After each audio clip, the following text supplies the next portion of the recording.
interesan los fenómenos paranormales, los ovnis y lo que en otros medios no se dice, escucha.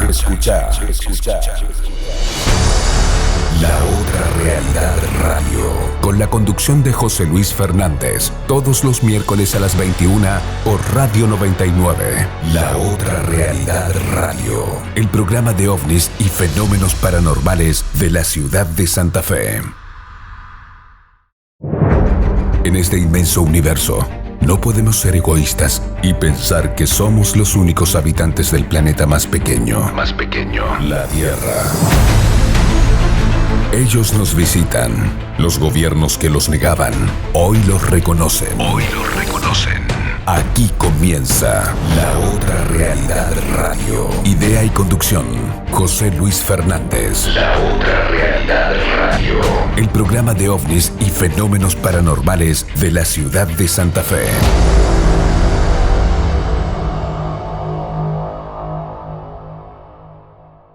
La Otra Realidad Radio es parte de Sephora, Comisión de Estudio del Fenómeno OVNI de la República Argentina. Todos merecemos saber la verdad, porque Sephora somos todos. Hola Santa Fe, buenas noches. El gusto de estar un miércoles más haciendo este clásico de los miércoles y hacemos aquí por Radio 99.9, que somos La Otra Realidad, el programa de ovnis y fenómenos paranormales de la ciudad de Santa Fe. Hoy vamos a tener un programa muy especial, porque en la semana llegamos por primera vez a Ciudad de Guatemala. Ahí estuvimos hablando con el profesor Paulo de León, que gentilmente atendió a La Otra Realidad Radio. Gracias, Pablo, por haber atendido a La Otra Realidad Radio de Santa Fe. Bueno, le damos las muy buenas noches a toda la ciudad, a el país y al mundo que a partir de este momento y por los próximos 60 minutos nos sintoniza. También le damos las muy buenas noches a Raúl Chani, aquí en Consola de Sonidos en La Otra Realidad Radio, a Claudio Trulville, que nos pone el aire en Radio 99.9, y a Karina González, que está en la producción del programa. Hoy nosotros, como es una nota muy interesante y quiero que entre todo en esta hora diferente, vamos a levantar los cortes publicitarios y vamos a emitir la nota completa. Así que ya, sin perder más tiempo, presentamos al profesor Paulo de León, que así estuvo charlando con nosotros en la semana. Lo escuchamos. La siguiente producción periodística es una realización del área de contenidos de La Otra Realidad Radio. En el mundo las noticias llegan al instante. Las redes sociales cumplen un rol fundamental. Vos interactúas con ellas y con nosotros. En La Otra Realidad Radio te presentamos Contacto Internacional.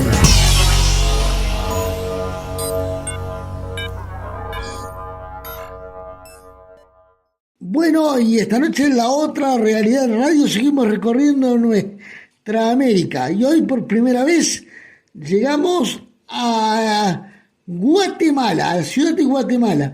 Del otro lado de la línea vamos a saludar al profesor Paulo de León. ¿Qué tal, profe? Buenas noches y bienvenido a La Otra Realidad Radio de Santa Fe, en Argentina. José Luis, buenas noches. Es un gusto saludarte. Estamos a tus órdenes aquí desde América Central. Bueno, a ver, para que el público de Argentina, de Santa Fe y de otras partes del mundo, que a lo mejor lo escucha por primera vez, ¿quién es Paulo de León? José Luis, buenas noches. Es un gusto saludarte. Estamos a tus órdenes aquí desde América Central. Bueno, a ver, para que el público de Argentina, de Santa Fe y de otras partes del mundo, que a lo mejor lo escucha por primera vez, sintéticamente, ¿quién es Pablo de León? Bueno, José Luis, Paulo de León es básicamente una persona que ha dedicado los últimos 35 años de su vida en el estudio de la fenomenología OVNI, ¿verdad? Todos los fenómenos conexos. Como te lo comenté fuera del aire, pues me dedico a la arquitectura. Sin embargo, pues eso me ha dado las herramientas para hacer mis investigaciones propias, que me estoy dedicando ahorita a investigación documental, básicamente importante de la historia ufológica de Guatemala, y en eso he estado pues inmerso en los últimos meses y pues participando en diversos espacios, ¿verdad? Tanto en radio, televisión, y recientemente que estuve en México, en Durango, representando a Guatemala en el Congreso Ufológico de México. Bueno, ¿y cómo llega el tema OVNI a usted? ¿Usted tuvo alguna experiencia? Como decimos aquí en la Argentina, ¿le picó el bichito? ¿O tuvo alguna experiencia que usted diga, esto me marcó, voy a tratar de investigar a ver qué es esto? ¿Qué fue lo que lo marcó con el fenómeno a usted en particular? Ay, José Luis, todo empezó cuando yo era muy niño. Yo tenía tal vez como unos 7 años, cuando de repente pues le hice a mi papá una pregunta. Mi papá nació en el año 49, y para el 69, que fue el alunizaje, pues él tendría aproximadamente 20 años, 19 años, y yo le pregunté cómo había sido la experiencia de ver el alunizaje y la llegada del hombre a la luna. Y él me responde de una manera mucho más misteriosa, porque me comenta que fue una muy bonita experiencia. Sin embargo, la transmisión fue interrumpida. Entonces esto me lleva a concluir que obviamente no estábamos solos en el universo, y eso me lleva a empezar a documentarme, a consumir mucha literatura de otros países, porque acá en Guatemala pues la literatura OVNI es muy escasa. No quiere decir que no haya, pero sí es muy escasa. Entonces empecé a consumir mucha literatura de otros países, ¿verdad? Juan José Benítez, de Salvador Freixedo, de Jaime Maussan, o sea, muchas personas de habla hispana, revistas OVNI de México, revistas de otros lugares de América. Entonces poco a poco me fui formando en esa disciplina, y al día de hoy pues me encuentro pues desarrollando estos estudios acá en Guatemala, ¿verdad? Claro. Y usted hablaba de la historia de los ovnis en Guatemala, que usted lo había investigado. Como nosotros aquí en el sur del continente no tenemos mucha información, ¿tiene una historia Guatemala? O sea, ¿podríamos hablar de casos emblemáticos que han ocurrido en su país, de zonas calientes, de testigos que usted diga, este es el caso que identifica al país? Nosotros, por ejemplo, acá en Argentina tenemos el caso Bariloche, que es un caso ocurrido en la Patagonia Argentina, en la ciudad de Bariloche. El testimonio del comandante Jorge Polanco. Digo, en Guatemala, ¿hay un caso que usted diga, este es el referente de la ufología y de la historia de la ufología de Guatemala? Sí. Quiero comentarte, José Luis, que la historia de Guatemala en materia OVNI es bastante interesante, porque muchos de los casos pues van muy atrás. Te comento que tenemos casos que van hasta 1620. ¡Epa! En 1620, sí, o sea, estamos hablando pues de casi 400 años de historia, de cuando se fundaron las primeras ciudades acá en Guatemala. Recién venidos los españoles, recién la conquista en Guatemala, y en 1620 pues empiezan a hacer los primeros registros de ciertas apariciones. Lo que es curioso es que son tanto los frailes franciscanos como los frailes de la Orden de los Predicadores los que registran estas apariciones, y pues queda en la historia. El caso más antiguo que tenemos precisamente de Guatemala pues se dio en 1620, se dio en lo que hoy es la ciudad de Guatemala, y este caso es enigmático porque tuvo alrededor de 5 repeticiones en ese mismo siglo. Luego del caso de 1620, de que un objeto luminoso aparece encima de una iglesia católica que se asienta aquí en la ciudad de Guatemala, el objeto incendia toda la parte de la catedral o de la ermita, e incendia también todas las rancherías de los primeros pobladores españoles que se habían asentado en la ciudad, en lo que hoy es la ciudad de Guatemala. Este fenómeno se repite nuevamente en 1649, se repite nuevamente en 1680, 1681, 1688 y 1691. Por ahí hay algunas referencias de que en 1716 se vuelve a dar. Sin embargo, en todas estas apariciones el objeto luminoso derrama un fluido incendiario, y este fluido pues consume con fuego todas las rancherías que estaban ubicadas alrededor de un cerro, porque realmente es el Cerrito del Carmen, en donde se está ubicada esta ermita que hasta el día de hoy está erigida. Y pues pasan cosas muy extrañas, porque a los días también se suelta una peste en el ambiente. Entonces personas de la comunidad empiezan a enfermar y empiezan a morir. Entonces nos lleva a pensar que también este fluido que derrama el objeto probablemente tenía alguna pues composición tóxica o tal vez radioactiva.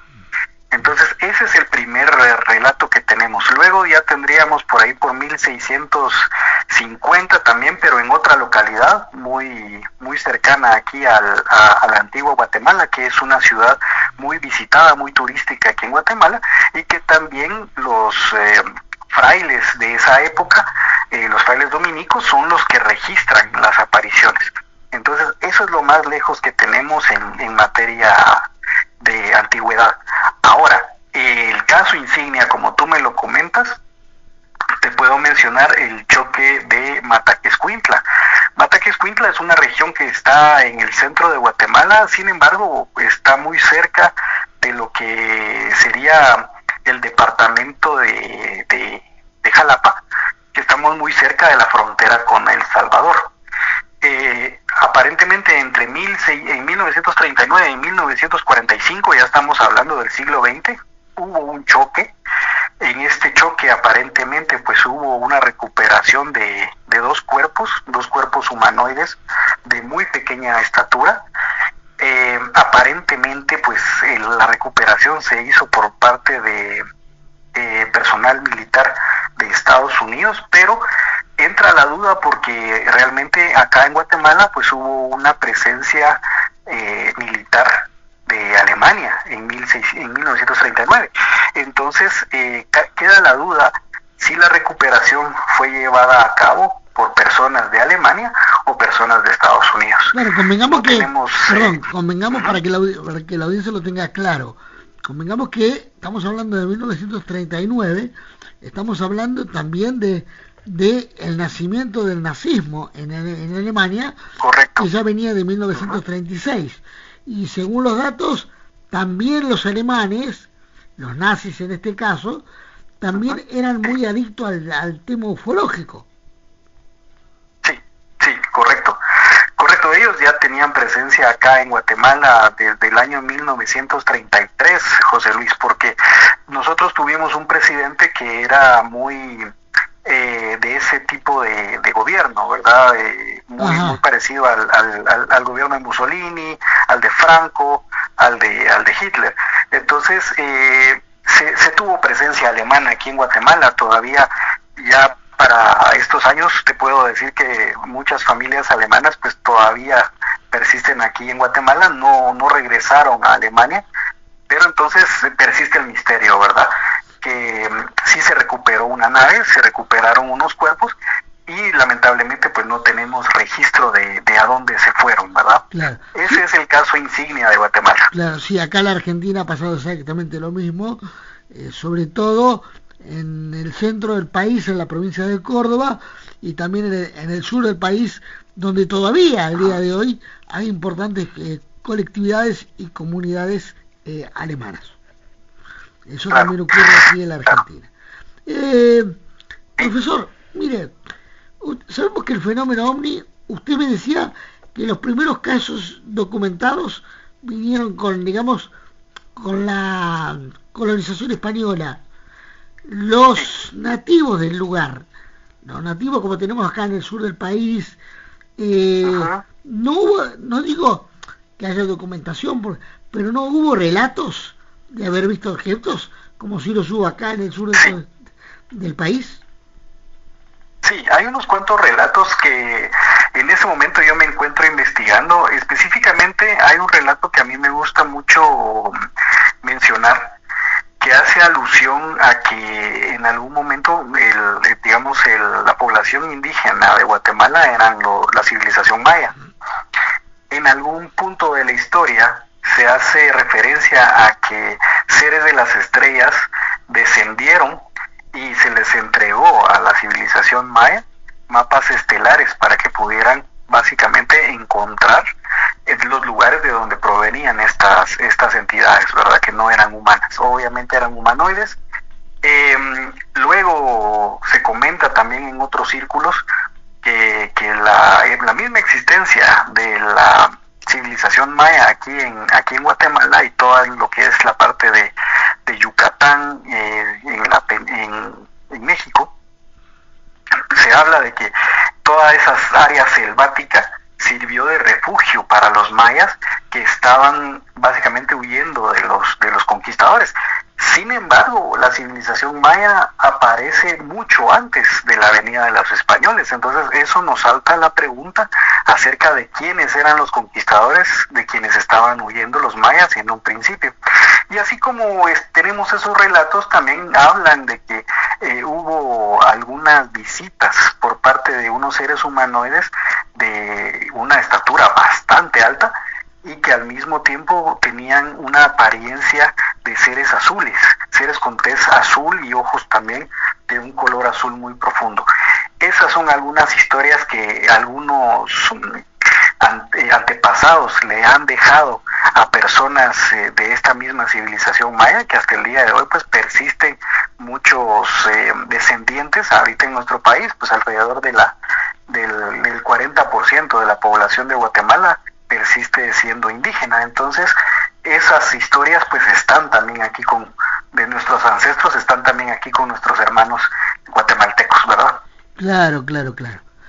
Y hay en la ciudad de Guatemala, así como por ejemplo en la Argentina, hay zonas que nosotros denominamos calientes. Podríamos decir la bahía de San Borondón en la provincia de Buenos Aires. El más conocido es el Uritorco en la provincia de Córdoba, es el que tiene más fama internacional, si se me permite. Pero también hay otras zonas calientes, como acá en nuestra provincia, en el Padrón 28, en el norte de la provincia. Hay una zona que uno puede decir, esta es la zona caliente de Guatemala, y los investigadores lo tienen como principal punto de investigación.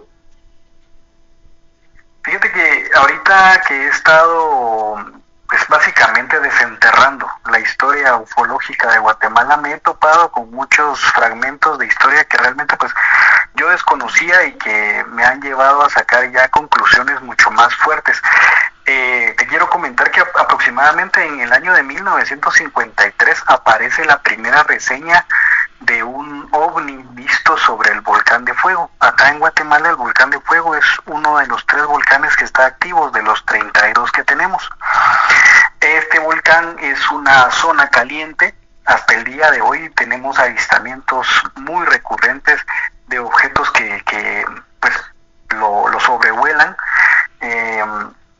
Hemos visto cómo los objetos salen del cráter y al mismo tiempo pues hemos tenido ese registro, afortunadamente, que hay algunas iniciativas aquí privadas que han hecho la instalación de cámaras de monitoreo y que eso nos ha permitido tener este registro de estas zonas calientes. Entonces el volcán de Fuego, yo personalmente vivo a 8 kilómetros del cráter. Yo puedo ver aquí básicamente desde la computadora pues el registro. Sin embargo, también aquí hemos visto cosas bastante extrañas y como lo hipotetizamos con los compañeros de acá de Guatemala y con otros compañeros en México, para nosotros es un portal dimensional. Este portal está sirviendo para ese traslado de estas máquinas, ¿verdad?, que son no humanas y que de alguna forma pues creemos que no solo tiene algún tema de transporte, sino que también alimentan a estos objetos de algún tipo de energía, ¿verdad? Energía geotérmica. Esa es nuestra conclusión, porque hay uno de los videos que tenemos que se registró ya hace algunos años, donde vemos que el objeto pues viene de una forma pues bastante sigilosa y de repente en la cámara infrarroja el objeto empieza a ganar incandescencia conforme se va acercando a la lava. Y en ese momento, cuando adquiere esa incandescencia, el objeto se eleva y luego pues lo perdemos en el infinito. Entonces para mí actualmente el volcán de fuego, y la verdad que los otros dos volcanes que están en Guatemala, que están activos, para mí ahorita podrían ser los 3 puntos calientes que tenemos: el volcán de fuego, el volcán de Pacaya y el volcán Santiaguito, que son los puntos ahorita más calientes que podemos decir en cuanto a aparición de ovnis. Claro, puede haber en esos pasadizos, en esos túneles, alguna ciudad intraterrena, como se dice que hay acá en la zona del Cerro Uritorco. Podría ser. En los años 70 se salieron varios periódicos de rotación muy regular. Por ejemplo, el periódico Enigma, que venía siendo como una revistilla, y también hay otro que se llamaba La Calle Donde Tú Vives, que hablaba acerca de unas ciudades intraterrenas que incluso tienen algunos vestigios maya.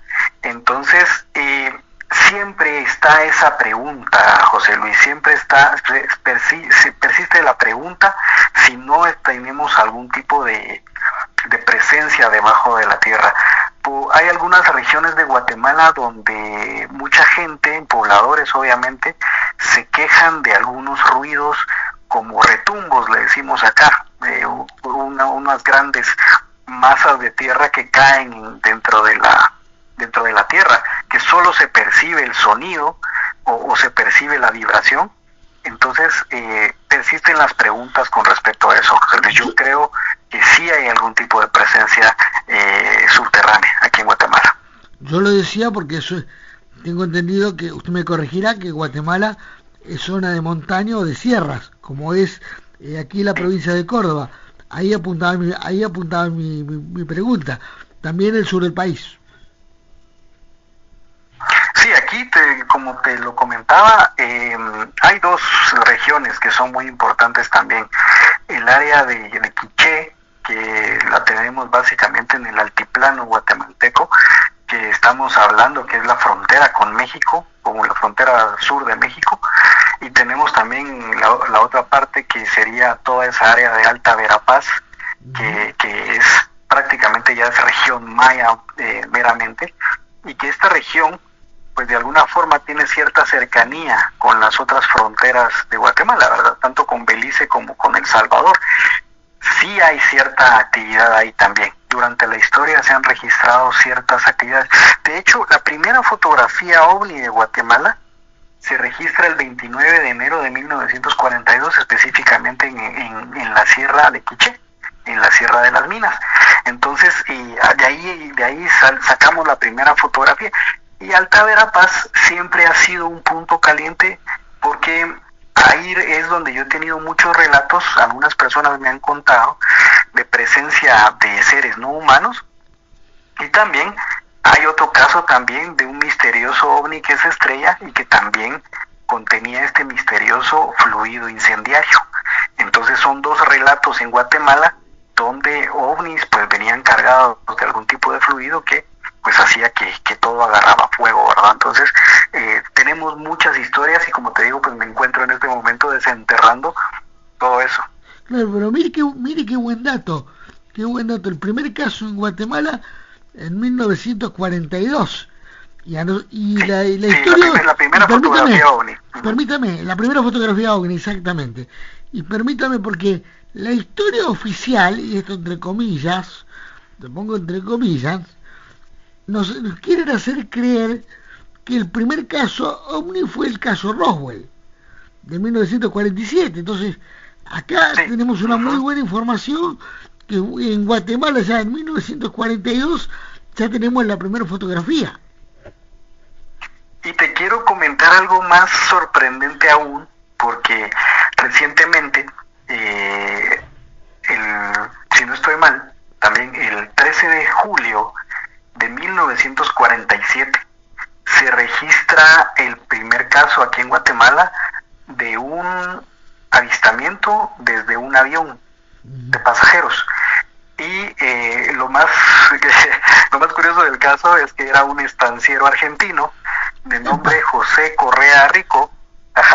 José Correa Rico venía a bordo de un avión Douglas DC-3, venía desde Buenos Aires aterrizó en Balboa, en Panamá, y luego como escala, y luego en el vuelo entre Balboa y la Ciudad de México, cuando estaba pasando por Guatemala, él logra ver desde el avión de Pan American Airways, logra ver como un objeto plateado básicamente acompaña al avión y el objeto desciende sobre territorio guatemalteco y él sigue su camino hacia México y en conjunto con 2 otros testigos logran dar sus informes en la Ciudad de México y eso está registrado en un periódico que se llama La Nación del 15 de julio de 1947, 2 semanas después del caso de Roswell. Eso es en el diario La Nación de Guatemala. La Nación de México. Ah, perdón, lo voy a buscar entonces. No, porque también está La Nación, porque también está el diario La Nación en la Argentina, por eso le preguntaba. Uh-huh. Sí, entonces es una bonita historia también que se dio 2 semanas después del caso de Roswell. Claro. Y lo traigo a la actualidad, profe. Hoy en día, con todo lo que hemos avanzado, porque yo creo que, no sé si usted puede o no coincidir conmigo, se ha avanzado. Yo siempre digo, y soy el mismo ejemplo, y cuando yo hace 22 años atrás comencé el programa, muchos conocidos, muchos amigos me decían, ¿cómo vas a hacer un programa de ovnis? ¿Cómo vas a hacer para colmo en Santa Fe? Y mire el nombre que le estoy dando, Santa Fe, ciudad religiosa Silay. Bueno, pero como a mí me gustan los desafíos, no fueron fáciles los primeros tiempos, pero yo creo que hoy la gente tiene una apertura mental, yo noto que hay una apertura mental en gran parte de la sociedad. ¿Cómo lo toma hoy la sociedad de Guatemala al fenómeno? José Luis, esa es una pregunta muy difícil, porque aquí yo creo que las personas tenían una apertura hacia el tema OVNI y todos los temas, por así decirlo, de ciencias ocultas, lo tienen al día de hoy muy satanizado. No sé si estoy abusando de esa palabra, pero lo tienen demasiado. Sí, lo tienen como que es un tabú, no podemos hablar de eso, todavía persiste. Nosotros, yo creo que muy similar a Argentina, nosotros también tuvimos un conflicto armado, entonces que pensaras diferente o que hablaras de ciertas cosas, la gente trataba de mejor, mira, no hables de eso porque nos va a venir a traer los militares, nos van a venir a traer la policía. Entonces, en ese tiempo se trataba de no hablar de eso. Y pienso que también nuestra religión, porque Guatemala pues persiste siendo un país cristiano, muy católico todavía, aunque yo creo que por momentos como que el protestantismo está elevándose un poco más, pero aquí todas las publicaciones que yo hago, por ejemplo, en mis redes sociales, videos que publico, fotografías, historias como la que te acabo de contar de este estanciero de Argentina, pues básicamente mucho de este tema recibe mucho odio, ¿verdad? No hay, desde que te dicen no, que lo que viste son drones, es un dirigible, o sea, te empiezan a criticar y ya vamos a cosas ya más fuertes, o sea, la gente que te llama farsante, la gente que te llama engañabobos, entonces es un poquito difícil. Yo sé que es un tema controversial, sé que es un tema paradigmático, pero sí pienso que la sociedad guatemalteca de los años 70 y 80 tenía mucho más apertura al hablar de estos temas que la sociedad de esta época. O sea que es al revés, digo, la sociedad se fue como cerrando. Yo pensaría que estamos así, sí, se ha ido cerrando un poquito. Y eso porque por miedo al ridículo, por miedo a la religión, porque yo creo que también, porque eso hay que decirlo, también, y acá en la Argentina también ocurre, y ha ocurrido, creo que la religión, sobre todo la religión que es la oficial en la Argentina, que es la religión católica, creo que ha intentado de asustar con el miedo, ¿no? yo creo que han sido varios factores lo que nos ha afectado acá, y uno pensaría que tal vez las redes sociales han servido de plataforma, pero persiste mucho el miedo, creo yo, a lo desconocido, porque que de 10 publicaciones básicamente vengan, de 10 comentarios que te hagan, vienen 2 malos. Entonces es un poquito complejo, o sea, que la gente quiera aceptar. Pero también yo se los digo a muchos colegas y hago uso de esta frase de Nietzsche, que Nietzsche decía que cada quien es capaz de alcanzar la verdad que puede soportar, ¿verdad? Entonces, creo que cada persona es un mundo, cada persona es una mente, y obviamente pues van a haber verdades que no todos van a alcanzar, ¿verdad? Muchos tienen su vaso de verdad pues bastante chiquito, y otros pues tienen su vaso de verdad mucho más amplio. Entonces creo yo que la verdad no es para todos también, ¿verdad, José Luis? Es que yo creo que el fenómeno ovni, por lo menos desde la experiencia desde que lo hacemos desde estos micrófonos, yo creo que la verdad todavía sigue siendo relativa, porque ninguno hemos podido llegar todavía a una verdad definitiva y sin discusión. Cada uno tenemos, yo creo, he hablado con muchos investigadores de Argentina y de otro lado del mundo, como estamos haciendo con vos hoy, y yo creo que cada uno tenemos una partecita de verdad. El punto es que no llegamos a cerrar el círculo, porque bueno, todavía creo que es un fenómeno que tiene mucho por dar, ¿no? Sí, yo también, como lo digo en muchas publicaciones que yo hago, que al final de cuentas pues cada quien saca su conclusión, José Luis. Exacto. Cada quien tiene la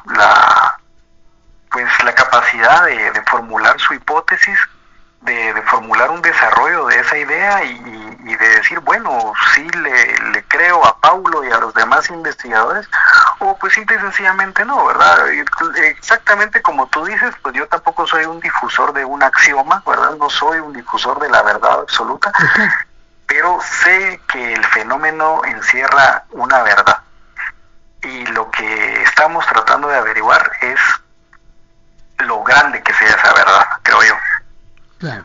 ¿Cómo está viendo el fenómeno hoy en el mundo? Empezando por el gran mentiroso que es Estados Unidos, aunque por ahí nos da algunas pastillitas para dejarnos conformes. ¿Cómo está viendo el fenómeno hoy?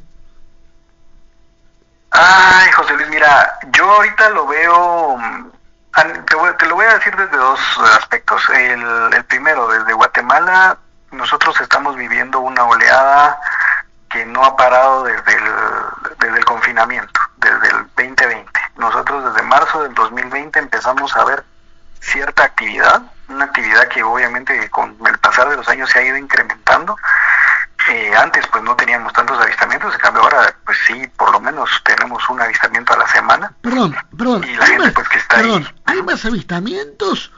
Porque también puede ocurrir, o después de la pandemia nos acostumbramos a mirar el cielo, porque pueden ser las dos cosas. Sí, yo creo que hay también cosas ahí encontradas, José Luis, porque yo siento que la pandemia también, bueno, esta es una opinión personal, la pandemia para mí fue guardarnos que no querían que viéramos algo. Esa es otra opinión personal. Coincido totalmente.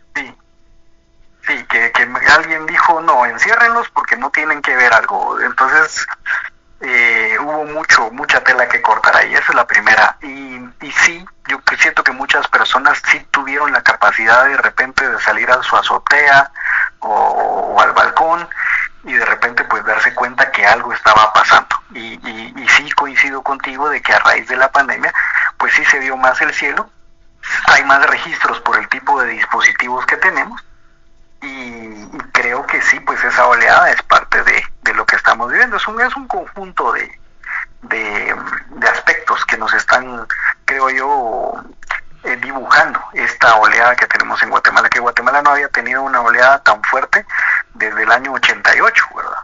Entonces, para mí, ahorita el fenómeno lo veo muy interesante, tanto aquí en mi país como a nivel mundial. A nivel mundial, pues me impresionan mucho el material que se está manejando. muy confundido al inicio de este año con los drones que se vieron en Estados Unidos, en New Jersey.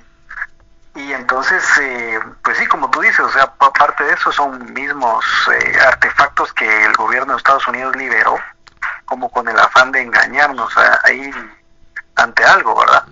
Pero al mismo tiempo, pues, No, digo que, pero lo que pasa es que a mí me parece que lo que me defraudó y me sorprendió fue Donald Trump. ¿Por qué?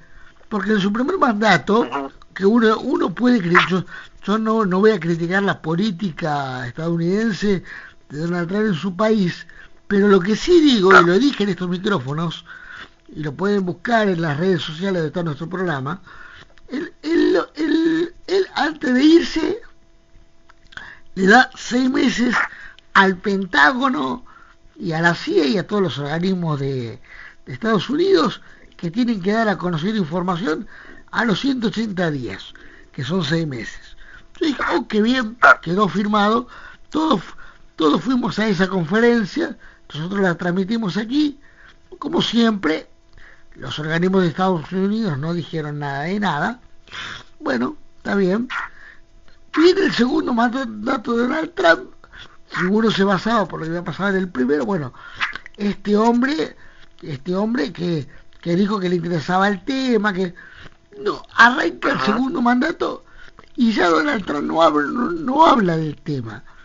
¿Qué pasó ahí? Puede haber habido, como decimos acá en Santa Fe, puede haber habido una bajada de línea, puede haber habido una apretada. ¿Qué pasó ahí? ¿Qué opinión tiene usted? Sí, yo creo que en ese caso Trump está siguiendo una agenda que condicionada, o sea, a mí, bueno, la lectura que yo le doy es de que a él lo condicionaron para este segundo mandato, porque está haciendo todo lo opuesto que hizo en el primer mandato. O sea que, perdón, pero usted coincide conmigo que en este segundo mandato no habla del tema OVNI. Sí, coincido. Y me doy cuenta también de estas audiencias orquestadas y hechas teatro, estas audiencias en el Senado y en la Cámara de Senadores y en la Cámara de Representantes, que no te dan más información, pero realmente están haciendo la misma jugada que hicieron hace 80 años con el tema de Roswell. Solo ponen a un monigote de militar a decir sí, estamos investigando el tema y pronto les daremos respuestas. Y así han pasado 80 años básicamente, y así se hicieron proyectos como el proyecto Signo, el proyecto Grudge, el proyecto Libro Azul, ahorita que salió que se llama Inmaculada Constelación. Entonces es lo mismo, o sea, es más de lo mismo, la misma puesta en escena. Entonces lo único tal vez que ha cambiado es que ya por lo menos sí te han dado un material audiovisual, a diferencia de cuando fue lo de Roswell, que nos trataron de engañar con una maqueta. Ahora ya pues hay cierto material audiovisual que podemos decir, bueno, por lo menos eso. Es que lo que pasa es que el sol no se puede tapar con las manos. No. Ahí está el tema, porque voy a hacer una conferencia y resulta, no, lo voy a decir en privado. El caso por ejemplo de David Crash, el caso de Luis Elizondo. Sí. De Elizondo, exacto. Claro, exactamente. Yo recuerdo, y siempre lo comento cuando hablamos con investigadores de otros países, yo recuerdo que en 2023 Luis Elizondo anduvo por acá por la zona, anduvo por la provincia vecina, que es la provincia de Entre Ríos, que está en el límite con la República Oriental del Uruguay, y anduvo por la ciudad de Victoria, donde es un lugar de avistamiento de ovnis, donde está el Cerro La Matanza y donde está el Museo del OVNI. Tuve oportunidad de hablar con muchos investigadores del lugar. Le digo, ¿a qué vino Elizondo? Y todos coincidieron en dos cosas. Vino a ver qué información teníamos nosotros, y vino a querer llevarse cosas. Entonces yo digo lo siguiente, y hago el siguiente razonamiento. Yo sé que alguno va a decir, otra vez lo dice, voy a decir lo mismo de vuelta. Una persona que quedó espía, que dice que se arrepiente, que trabajó para el gobierno norteamericano, pero que dice que ahora está arrepentido. Yo particularmente creo que el que fue espía nunca se va a arrepentir y nunca va a dejar de ser espía. Entonces, para mí, está averiguando a ver qué información puede sacar, de qué información para llevarle nuevamente al gobierno norteamericano. ¿Qué opinión tiene usted? Nuevamente, para mí es un teatro el que ellos están montando. O sea, y realmente sí te cuento que para mí es un teatro porque es por eso que yo veo que es muy importante ir a la historia de la ufología, porque esa es una de mis materias primarias también, estudiar la historia de la ufología, porque ya esto ya se ha hablado. O sea, recordemos también que en los años 50 se suponía que había incluso hay un libro al respecto que se llama Un extraño en el Pentágono, que hablaba acerca de un misterioso ser humanoide que vino de Venus y que aterrizó en medio de Washington D.C. y que estuvo trabajando para el gobierno de los Estados Unidos en medio del Pentágono. Entonces, eso fue en los años 50, entonces básicamente es venir y decirnos prácticamente lo mismo. O sea, nos están jugando nos están haciendo la misma jugada, nos están metiendo el gol por el mismo palo. Claro. Entonces, creo yo que esto es una puesta en escena más. Claro, igual que David Crash. Usted vio que la última audiencia en el Congreso, una semana antes dijo David Crash, voy a decir todo. Bueno, todos nos pusimos con las antenitas paradas, como decimos aquí, a ver qué va a decir. Llegó a la audiencia y para mí hubo una bajada de línea. ¿Qué quiere que le diga? Sí, nos dejaron con más preguntas que respuestas. Exacto. Y igual la foto que muestra Elizondo ahí de un botón mal cosido que pusieron en una fotografía aérea. Entonces, no, o sea, hablaba días pasados hablaba días pasados con un investigador chileno, con Díaz, un investigador chileno, con Mario Díaz, y él me decía con Mario. Claro, que para él esa foto es una foto armada a las apuradas para tratar de justificar algo. Sí.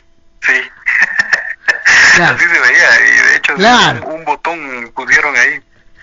Claro, es decir, ¿y cómo ve el fenómeno de acá para adelante? Porque vamos a hablar de acá para adelante. Está bien, ya hablamos, sabemos que Estados Unidos no va a cambiar por el momento su estrategia, digamos, pero ¿cómo lo vemos desde acá, desde América? ¿Cómo ve usted personalmente el futuro del fenómeno? ¿Podemos seguir avanzando? ¿Podemos llegar a tener algún contacto más masivo? ¿Cómo lo ve usted? Mira, José Luis, en este aspecto yo lo veo, yo me voy mucho por la corriente de Parravicini. Ajá. Y yo creo que ya se están dando esas respuestas, ¿verdad? Por ejemplo, una de las psicografías de Benjamín Solari, él hablaba acerca de que los seres iban a venir del mar. Ok, eso ya se contestó. Sí es cierto, o sea, mucho de lo que se ha hablado por estos almirantes que han salido, pues ya están diciendo sí, pues algunos vienen del mar. Ok, pues ahí estamos, ahí hay una profecía que se está cumpliendo. La siguiente es que él también mencionaba que los extraterrestres venían de Venus. Eso para mí también ya se contestó en los años 50. Parte de esto es lo que te comenté ahorita, lo que pasó con Adamski, lo que pasó con Menger, lo que pasó con otros famosos contactados, ¿verdad? Que hablaban de eso. Y tercero, que el contacto también lo habían tenido los mayas, ¿verdad? Entonces, en este aspecto me resalta muy interesante porque es básicamente la misma civilización que vivió donde yo estoy viviendo ahora, que es algo que requiere también estudio, y realmente pues yo no veo ese contacto muy directo, ¿verdad? Es decir, no veo que vaya a haber de repente una aparición de naves en las grandes ciudades como lo pinta Hollywood y las grandes superproducciones. No lo veo de esa manera. Yo soy de una forma de pensar, perdón. No digo, no lo dejarían. Si fuera así, no lo dejarían. Sí, y yo lo veo más de una forma en que pues estas entidades están con nosotros, están aquí, están rigiendo las actividades del mundo, unos para bien, otros para mal. Depende del ser humano hacia qué lado quisiera jalar, porque creo yo que se alimentan de nuestras más bajas pasiones y se alimentan también de nuestras más sanas alegrías. Yo lo quiero ver así. Así es como ellos están aquí, ¿verdad? No los vemos, o por lo menos no tenemos la capacidad de verlos, pero nos están acompañando. Entonces yo creo que estas entidades están con nosotros, y aunque para muchas personas suene como una locura lo que yo estoy hablando, yo sí creo que una parte de estas entidades rigen básicamente los hilos del mundo. Entonces, pero tengo la esperanza en algún momento que los que nosotros consideramos buenos, pues empujen la balanza, ¿verdad?, hacia el otro lado, y pues tal vez dejemos en ese momento de ser el planeta granja o el planeta prisión que a veces hemos pintado, ¿verdad? ¿Usted cree que nosotros, para ellos, somos su granja?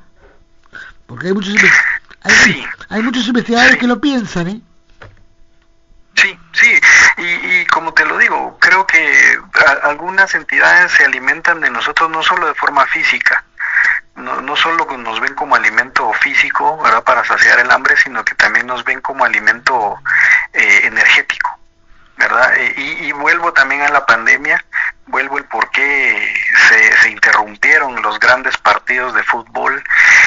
Hagamos recuento, digamos, yo no sé cuántas categorías tiene Argentina de fútbol, pero yo me imagino que cuántos partidos se juegan en Argentina cada domingo. Un montón. Ahora hablemos de eso. Un montón. A nivel mundial. Claro. Sí, o sea, hablemos a nivel mundial en pleno mes de marzo. Yo te podría decir que básicamente hay por lo menos unos 100 partidos de fútbol en cada país, y que cuántas personas están vociferando, diciendo cosas peyorativas, insultando al árbitro, insultando al arquero, al que acaba de fallar el penal.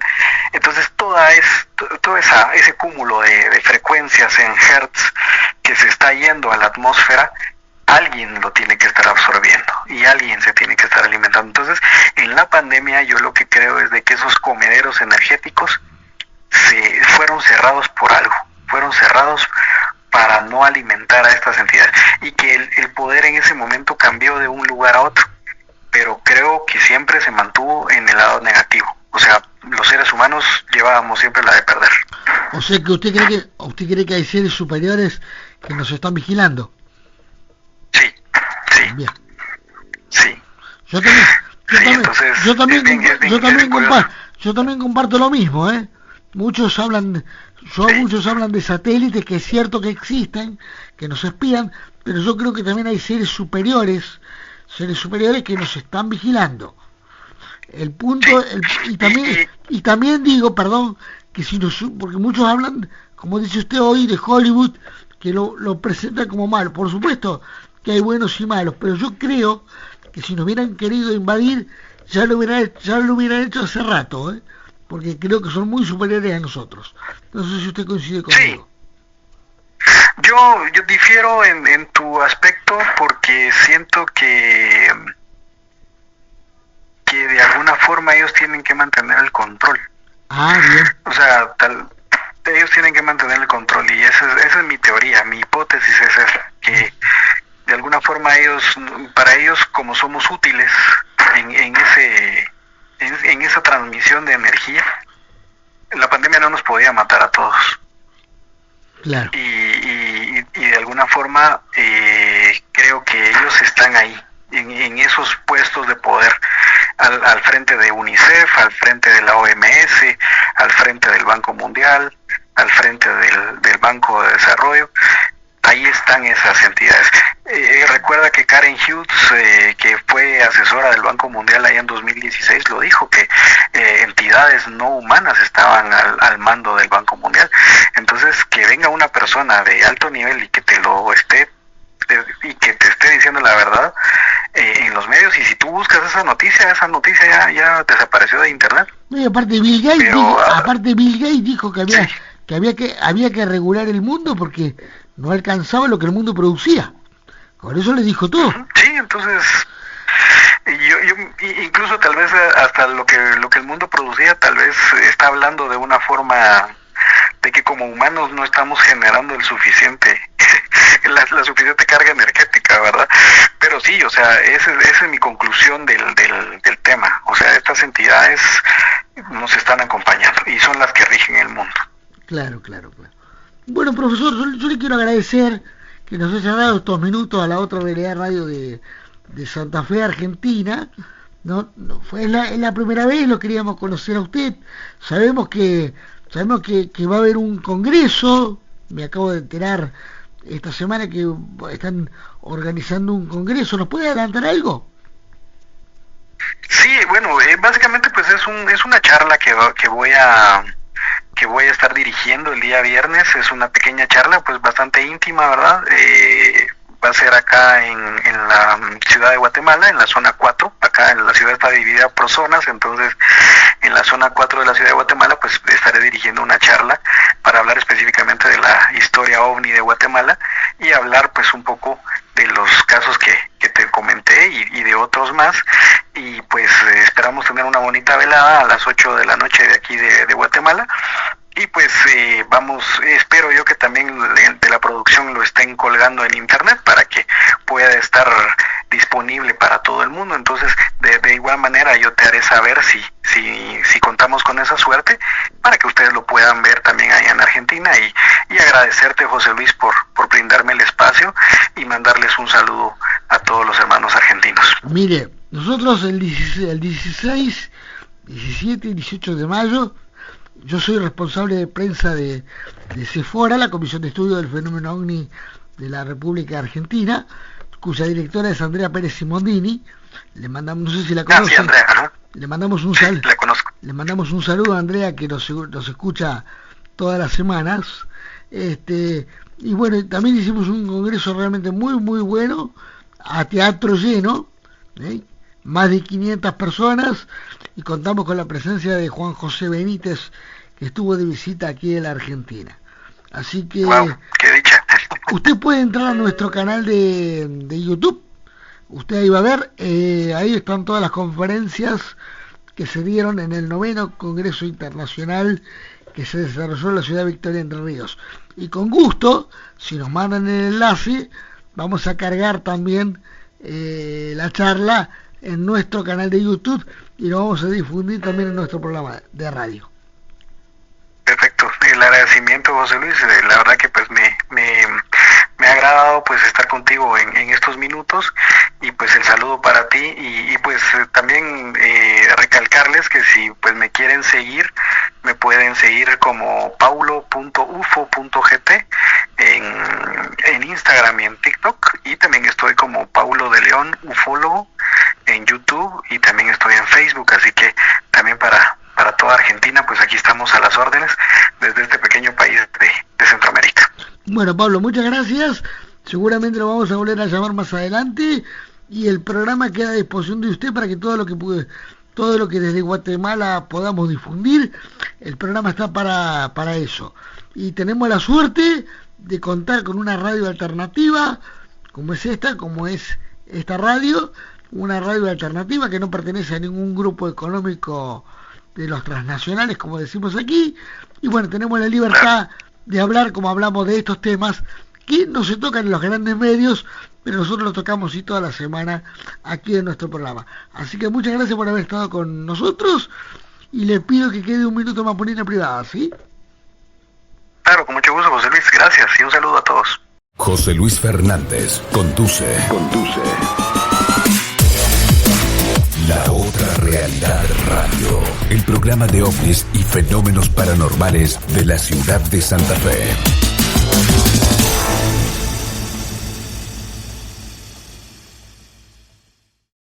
Bien, ahí escuchamos entonces esta interesante nota con el investigador de Guatemala, Paulo de León, quien estuvo charlando con nosotros en la semana. Gracias, Paulo, y en los próximos días vamos acercar seguramente la nota para que la pueda distribuir también en sus redes sociales y ustedes también la pueden escuchar en nuestro canal de YouTube. Bueno, ya estamos en el final del programa de hoy. Gracias a Raúl Chani, que estuvo aquí en consola en La Otra Realidad Radio, a Karina González en la producción y a Claudio Trollvin, que nos puso al aire en Radio 99.9. Yo los espero el próximo miércoles a las 21 horas de Argentina para seguir descubriendo esto que tanto nos gusta y nos apasiona y lo hacemos desde hace 22 años, que es La Otra Realidad, el programa de ovnis y fenómenos paranormales de la ciudad de Santa Fe. Chao, hasta la semana que viene. Llegamos al final. La próxima semana, más entrevistas, más testigos, nuevos casos y la información más reciente. La Otra Realidad Radio. La Otra Realidad Radio. El programa de ovnis y fenómenos paranormales de la ciudad de Santa Fe.